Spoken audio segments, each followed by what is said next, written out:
नमस्कार दर्शकों।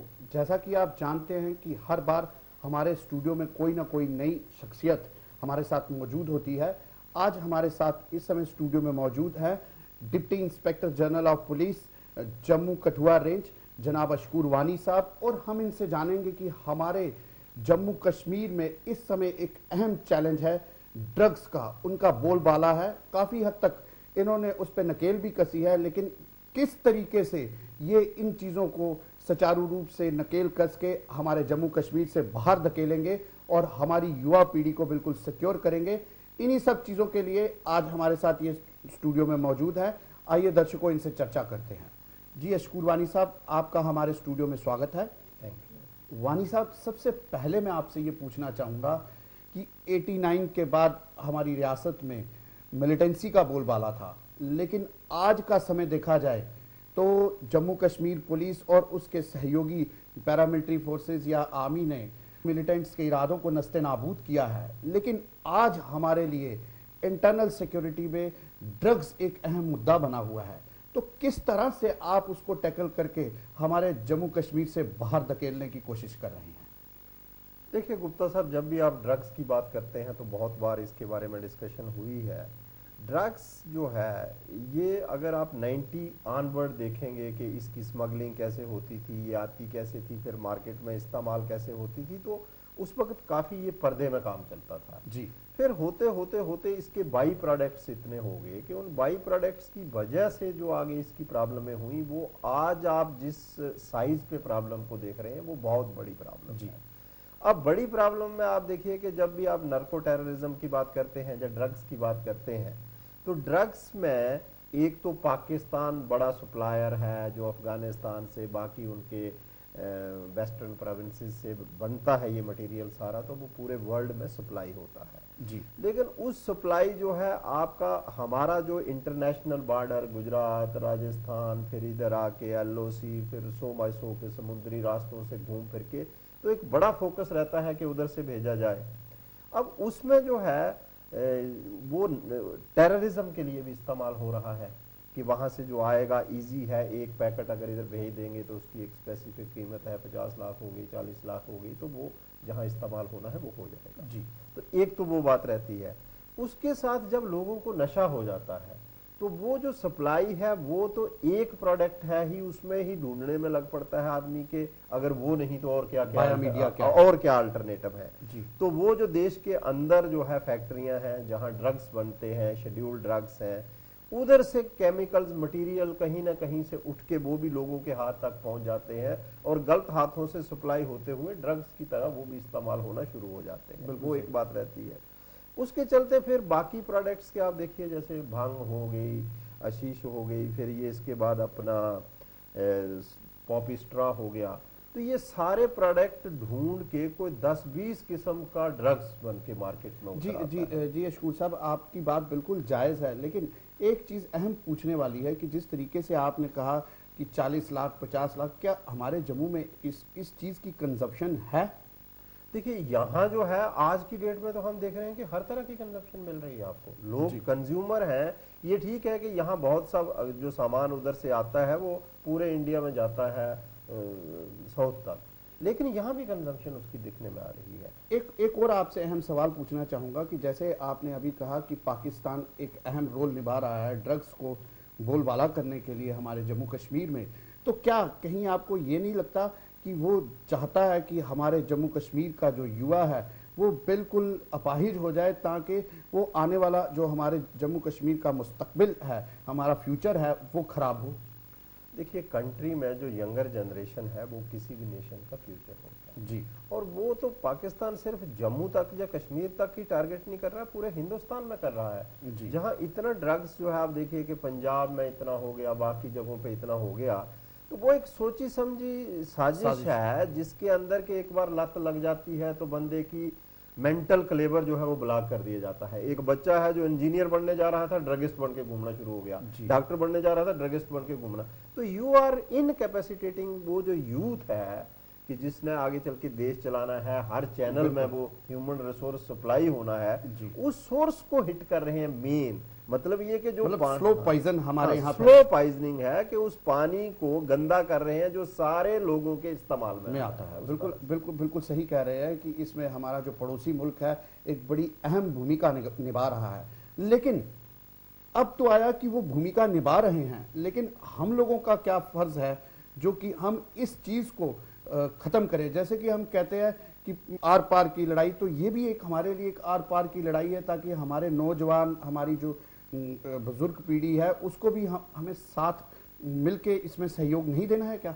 देखो विजय जी, मैं हमेशा कहता हूं और आज की डेट में हम लोग, जो पुलिस का रोल है ड्रग्स को हैंडल करने में जी, कि ड्रग्स में कोई भी है, खाए वो चिट्टा है, हीरोइन है, शीश है, गांजा है, जो भी है जी, पुलिस को कानूनी तौर पे अपने हाथ जहां तक फैलाए जा सकते हैं वो फैलाए, और इस बीमारी को जड़ से काटने के लिए हर तरह के प्रयास किए जाएं, जो पुलिस करे जा रही है बहुत जी, सख्ती से। आप देखिए कि अब तो ऐसा कोई दिन नहीं जा रहा है कि ड्रगिस्ट नहीं पकड़े जा रहे हैं, सप्लाई नहीं पकड़ी जा रही है, फुक्की नहीं पकड़ी जा रही है, रोज ऐसा हो रहा है। वो तो एक हमारी जो एक्शन प्लान है उस एक्शन प्लान में काम हो रहा है जी।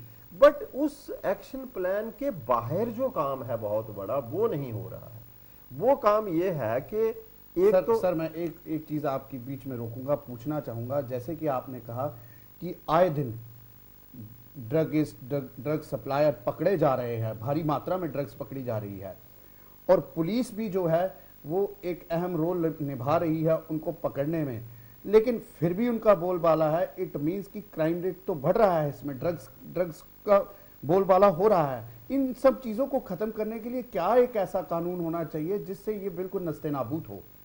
पहले तो सप्लायर नस्तेनाबूद हो, जब आएगी नहीं। गुप्ता साहब, बात यह है कि जहां तक कानून का ताल्लुक है, ड्रग्स के अगेंस्ट बड़े हाई ऑर्डर पे कानून अवेलेबल है और नया कानून लाने की जरूरत नहीं है, सफिशिएंट लॉज हैं कंट्री जी।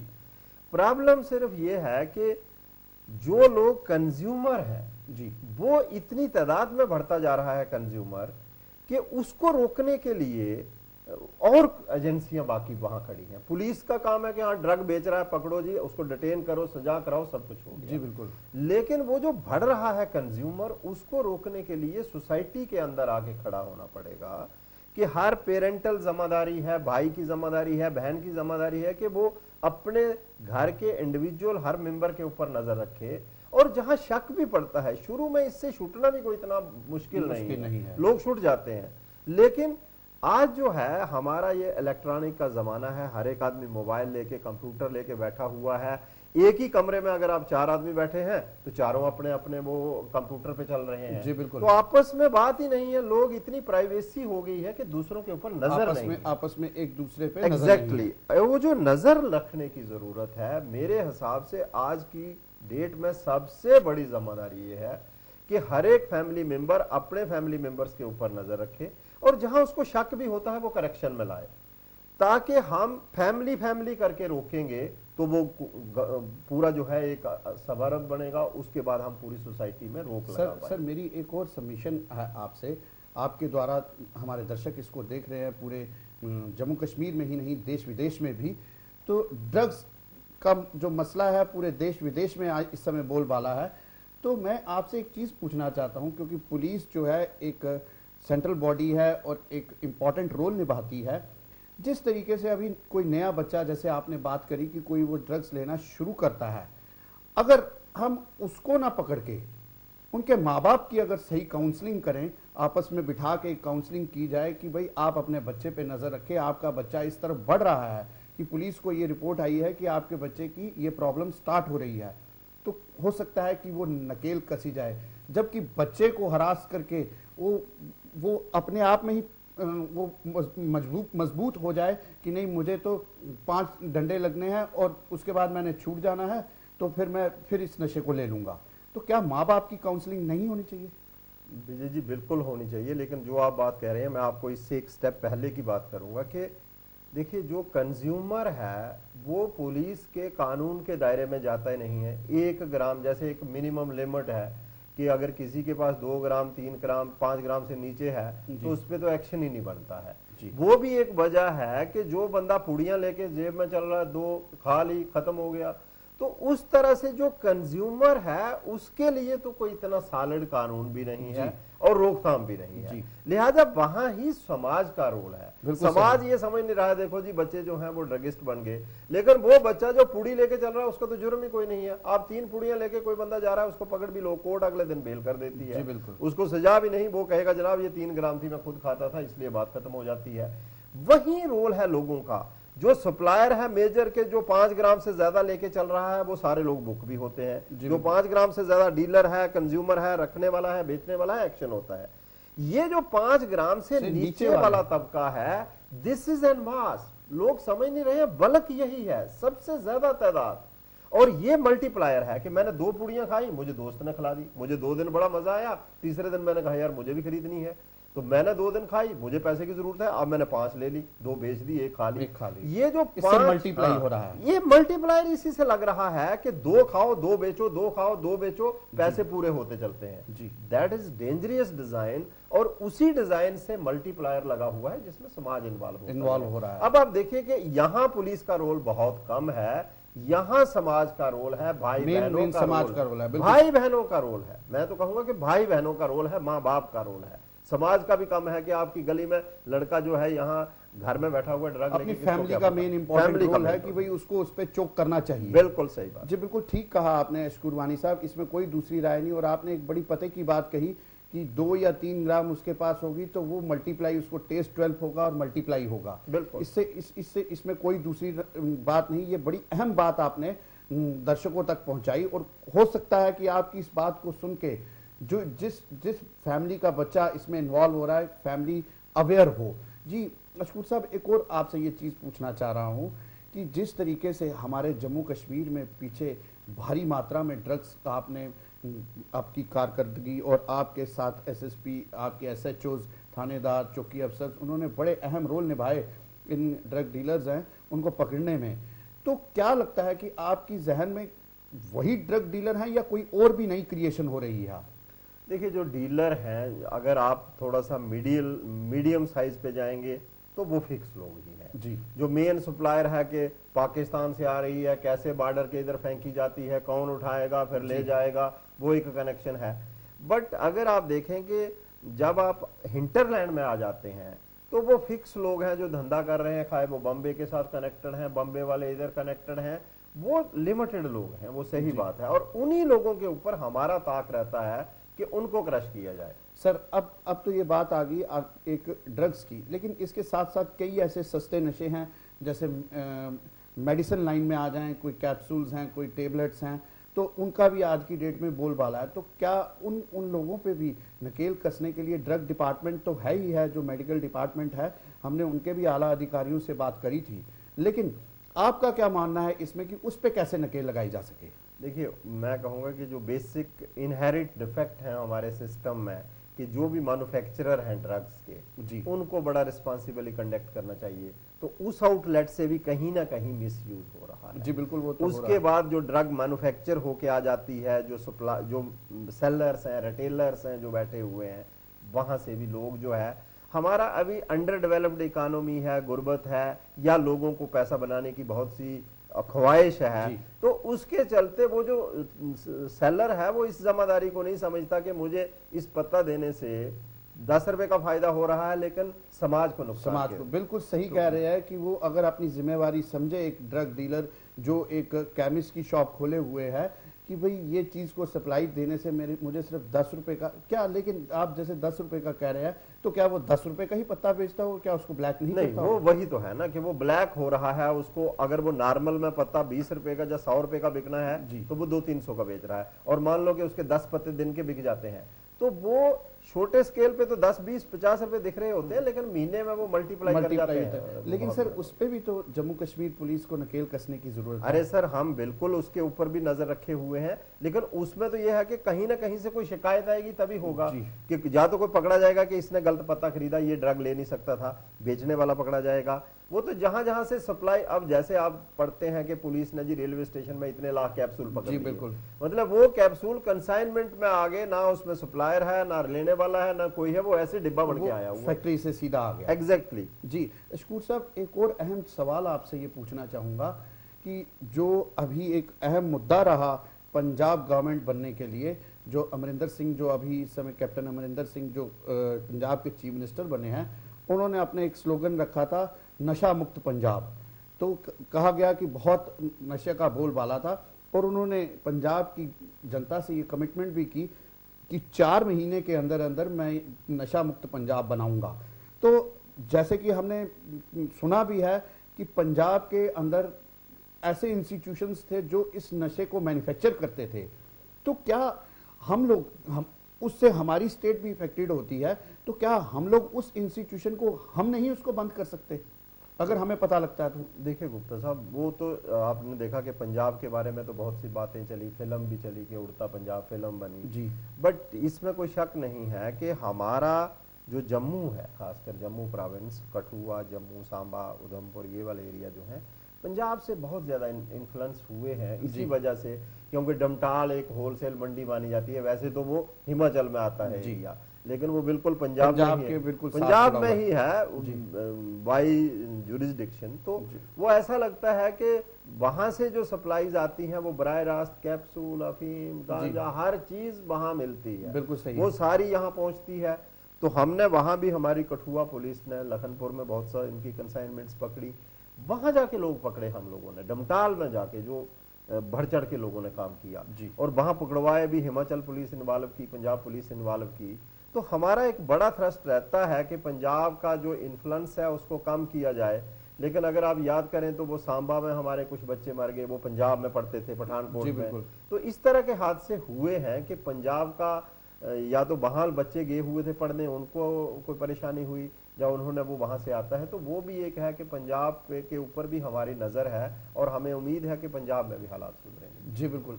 जी अशकूर साहब, बातें तो बहुत सारी हैं आपसे पूछने के लिए, लेकिन समय की नज़ाकत को देखते हुए आपसे आखिरी प्रश्न ये पूछूंगा कि लोगों का मानना ये है, कई दर्शक हमारे पास, कई डेपुटेशंस हमारे पास आई कि पुलिसिंग अब स्मूथ हुई है, लेकिन जिस हद तक लोगों को रिस्पांस मिलना चाहिए वो नहीं मिलता, तो उस समय वो लोग क्या करें?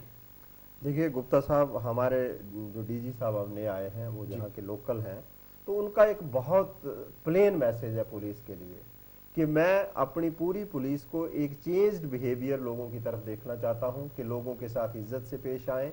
और उसके लिए उन्होंने डिफाइन किया, वो एरिया कार्व आउट किया है कि डीजी साहब से लेके थानेदार लेवल तक तो बहुत कम कंप्लेंट है कि लोगों के साथ मिसबिहेव होता है, या उनको सही अटेंड नहीं किया जाता, but that makes 6% of the force. जी बिल्कुल। 94% जो फोर्स है, जो एक्चुअली लोगों के साथ कांटेक्ट में है, उनके बिहेवियर को कैसे बदला जाए और वो लोगों के साथ एक चेंज्ड बेटर बिहेवियर के साथ आए, वो एक बड़ा एजेंडा 2017 के लिए डीजी साहब ने डाला हुआ है। और हम उस एजेंडे को बहुत वेसिफोरियसली, ये बहुत बड़ी बात में ले जा रहे हैं। बहुत बड़ी बात है। हम लोगों से अपील करते हैं कि ग्राउंड के ऊपर हम हर जगह अपने सफाई से लेके थानेदार तक लोगों को समझाए जा रहे हैं कि लोगों के साथ नाइसली बिहेव हो। जहां नहीं होता है, लोग हमारे तक वापस पहुंचे, कई पुलिस वालों के खिलाफ एक्शन होगा, इंक्वायरी होगी, लोग सुधरेंगे। हम वचनबद्ध हैं कि अगले 1-2 सालों में पुलिस में सॉलिड चेंज आएगा। ये बहुत बड़ी बात कही कि अगर डीजी साहब जो नए आए हैं उनका ये माइंड है, अदरवाइज वो सन ऑफ सॉइल है, वो चाहते हैं कि अपनी जम्मू कश्मीर रियासत को नंबर 1 रियासत देखना, और वो तभी पूरे देश में नंबर 1 बनेगी अगर वो नशा मुक्त होगी, हमारी यूथ जो है वो बिल्कुल ठीक होगी। अब समय है आपसे इजाजत लेने का, लेकिन मैं चाहूंगा कि अंत में आप हमारे दर्शकों को कोई एक ऐसा संदेश दे ड्रग्स के ऊपर, जिससे वो अपनी, जो हमारी युवा पीढ़ी है, जैसे कि फैमिली में एक बच्चा कोई खराब है तो उसको किस तरीके से रोकथाम करें। देखिए, मैं ये कहूंगा कि हमारे डीजी साहब भी आते ही उन्होंने मैसेज दिया था कि मैं ड्रग्स के सख्त खिलाफ हूं, और जब पुलिस वालों ने उनको अपने आंकड़े दिखाए कि जनाब हमने ड्रग्स के अगेंस्ट बहुत काम किया है, तो डीजी साहब ने ये कहा था कि जब मुझे लोग कहेंगे कि ड्रग्स के ऊपर कंट्रोल हुआ है तो मैं मानूंगा। जी बिल्कुल। तो मैं लोगों को रिक्वेस्ट करूंगा कि जो भी ड्रग्स के तई प्रॉब्लम है, पुलिस ने डी एडिक्शन सेंटर जम्मू और श्रीनगर में खोले हुए हैं, बड़े अच्छे हॉस्पिटल हमने 10-10, 15-15 बेड के रखे हैं। अगर लोगों को प्रॉब्लम है, लोग हमारे पास आ सकते हैं। और ड्रग्स को मुक्त करने के लिए जो भी पुलिस की तरफ से लीगल एक्शन है वो हो रहा है, काउंसलिंग हम शुरू कर रहे हैं, और जैसे गुप्ता साहब ने शुरू में कहा था कि पेरेंट्स को काउंसलिंग करने की जरूरत है, हम उस प्रोग्राम को भी इनिशिएट किए हुए हैं और हम बड़े पैमाने पे ये एनलिस्ट कर रहे हैं कि जो लोग ड्रग्स के बारे में कंज्यूमर बन गए हैं, उसमें छोटी मोटी उनको लत लग गई है, उनको भी हम मदद करें। वो तरह तरह के तरीके खोजे जा सकते हैं। लोग कोऑपरेट करें, हमारे तक पहुंचे। ये एक प्रॉब्लम है, क्राइम अपनी जगह है, लेकिन ड्रग्स एक समाज के अगेंस्ट एक बड़ी प्रॉब्लम और कॉन्सिक्वेंसी है। इसमें हम लोगों को सजा दिलाने से ज्यादा लोगों को इस बीमारी से बाहर निकालना चाहते हैं, इसलिए हमारे तक राब्ता करें। हम हर तरह से इस बीमारी को डील करने की कोशिश करेंगे। जी जी बिल्कुल। अशकूर वानी साहब, आपका बहुत बहुत शुक्रिया हमारे स्टूडियो में आने के लिए। जी दर्शकों, देखो जैसे हमने बताया कि मिलिटेंसी हमारे लिए एक बहुत बड़ी चीज बनी हमारी रियासत के लिए, उसी तरह ड्रग्स भी एक हमारी रियासत के लिए बहुत बड़ी प्रॉब्लम है। इसको किसी भी एंड तक हमें नस्ते नाबूद करना है और आपके सहयोग के बिना, जैसे डीआईजी साहब ने बताया और डीजी साहब का भी ये सपना है कि आपके सहयोग के बिना इसको खत्म नहीं किया जा सकता। आपका सहयोग अहम सहयोग है। दर्शकों, आपसे विदाई लेंगे, फिर हाजिर होंगे नई शख्सियत के साथ फेस टू फेस के नए अंक में। तब तक के लिए धन्यवाद।